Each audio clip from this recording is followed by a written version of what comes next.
Good morning from the great state of Mississippi. I'm going to show you how to build a Kamado table under $150. That's including your screws, your stain, everything else that you'll need to make this.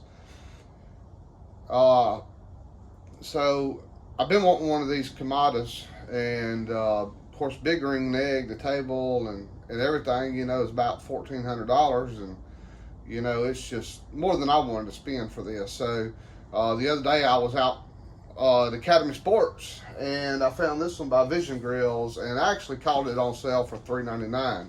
I think regular price on it's $4.99, and I actually made my first cook on it last night, and let me tell you, it cooked perfect. It held 250 degrees for 4 hours, so I didn't have to hardly make any adjustments on it. So I'm very pleased with this product. So I built this table just on the fly, so it took me probably 3 hours from start to finish, that staining and everything. Just to give you a basic rundown of what I did. I built this, and the reason I'm showing this video is not everybody has all the tools out there to make all your pretty joints where you don't see nothing, and you know, I've got all that, but I just wanted to throw something together that would look good. And so I mean, basically all you need is a skill saw, you need a nail square, and a screw gun. You basically have those items, you can do this. Now, I used my compound miter saw. It made it a little bit quicker. I don't have to sit there and get my cuts that precise. That miter saw is going to do that for me. But just to go through what I did, the table is 77.5 inches long. So if you buy everything by the 8-foot boards, you know, it's all going to work out good. Of course, I built mine for my space how I wanted it. So 77.5 is where I wanted my table to be built at. But you can build this table to anything. The big green egg, the Kamado Joe, whatever you want to do. You just need to measure from where you want your table to be at, right here on your grill, to the bottom of it. So, you know, you need to just measure whatever product you have, and that's how you come up with your dimensions in between here and here. Now, you do want to make sure you put into account that I bought this is a 16 by 16 by 1 3/4 inch block I bought from Home Depot.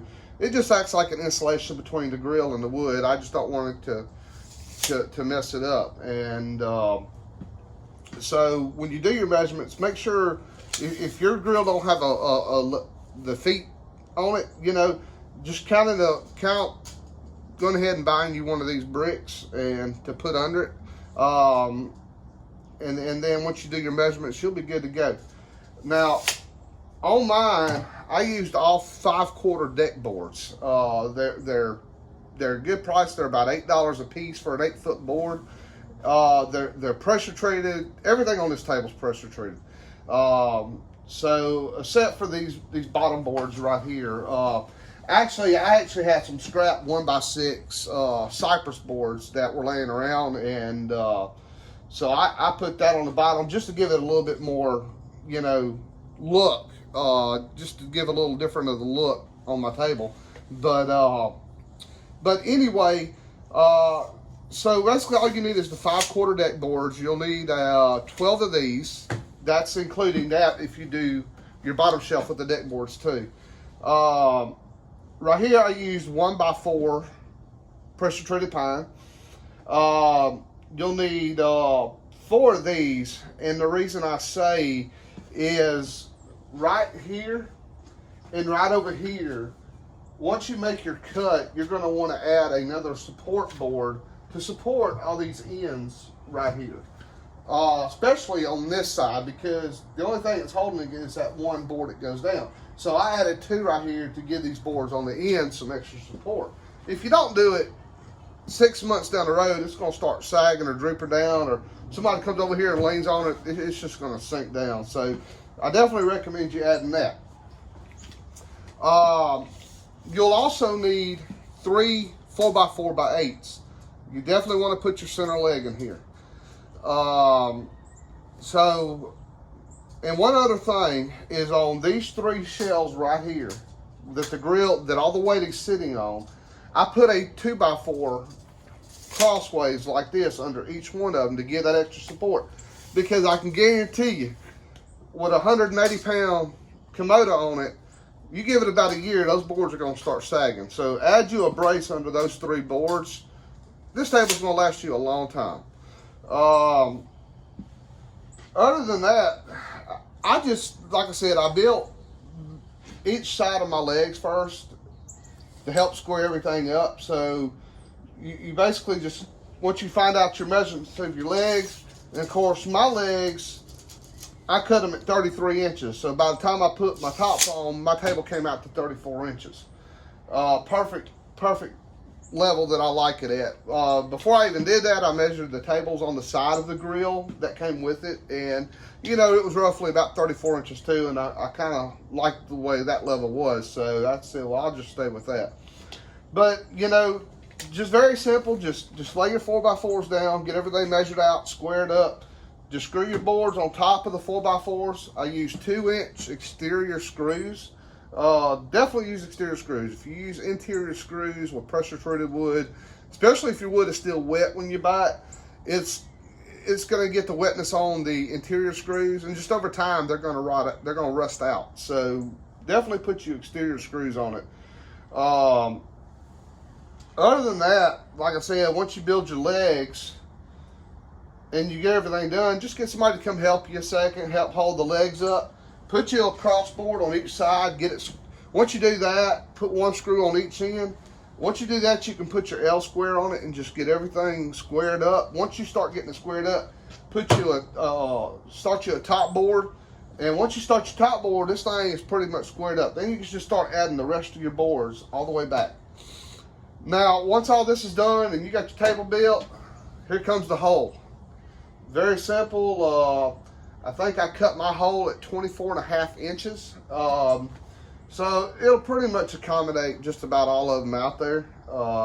You know, so basically, you know, I've got a protractor that just marks my hole out. And you just take some string and a nail and put a pencil on it and just, you know, get your 12.25 inch center, and you know, then just go around, drill you a hole in it, take your jigsaw and cut it out. Oh, and I did forget, you'll need a jigsaw to cut this hole out. But these are all still basic tools that most people do have. So once you get all that done, you're done, man. Take you a palm sander with probably 120 grit sandpaper. Just go over the whole thing, get it all nice and, you know, all your little rust spots out. And once you do that, you're ready to stain it, paint it, whatever you want to do with it. But again, this is a basic table build, but it is solid. It is going to last me many years. You'll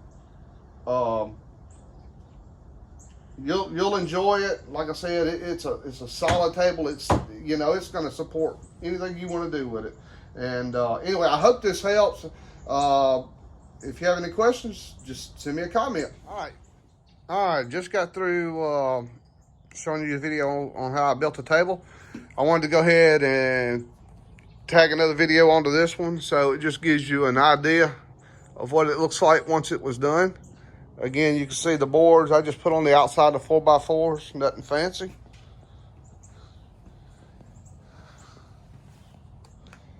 Like I said, just make your cuts, put it together. One thing I didn't say in the other video earlier is when you make your measurements, make sure you count this back hinge. You know, make sure that's where you want to measure from, if that's the height you want to get it at. So just get it there, and like I said, you can see the cypress where it has a different look to it. So it just gave it, you know, a little different contrast, you know, just adding that to it. So, but anyway, there's my backyard. Got my little outdoor kitchen set up. So that was my final piece to add to it. So hope this video helps.